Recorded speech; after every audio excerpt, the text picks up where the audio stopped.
бозии дастаҳои Равшани шаҳри Кӯлов ва Истиқлоли шаҳри Душанбе рақобати марказии даври 11-уми чемпионати мамлакат ба шумор мерафт.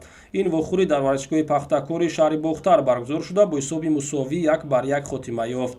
бо вуҷуди кӯшишҳои ҳарду ҷониб дар қисми аввали бозӣ мухлисон шоҳиди гол нагардиданд. дар қисми дуюми рақобат аниқтараш дар дақиқаи 63-юм Ҳасан Рустамов ба задани гол мушарраф шуда Равшанро ба пеш баровард. аммо баъд аз ин гол фишори дастаи Истиқлол ба ҷониби дарвозаи Равшан зиёд гардида шогирдони Виталий Левченко тавонистанд таносубро барқарор созанд. голи ҷавобиро футболбози ҷопонӣ бошгоҳи Истиқлол Риёта Нома дар дақиқаи 84 ба самара расонид.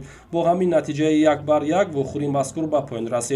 хотиррасон мекунем ки чанд рӯз қабл Ғайраталӣ Мираҳмадов аз вазифаи сармураббии дастаи Равшан барканор шуд ва ҳоло дастаро Ҷавҳаршо Шоғиёзов роҳбарӣ дорад. аммо акнун зери роҳбарии ӯ бошгоҳи Равшан бар муқобили тими пурқуввати кишвар ба натиҷаи мусовӣ расид.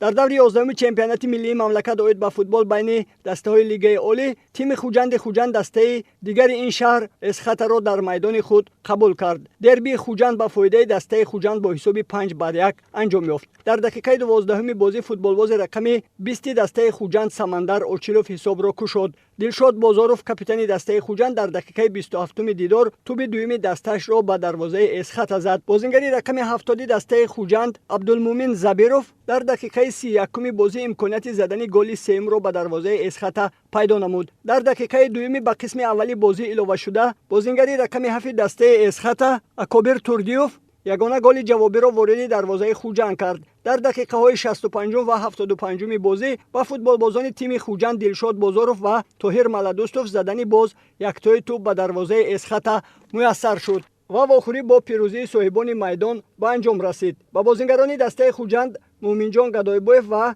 Наимҷон Иброҳимзода ва мураббиёни дастаи Эсхата Далер Бобоев ва Ниёзалӣ Бобохонов барои қоидавайронкунӣ аз ҷониби довари бозӣ корти сурх нишон дода шуд.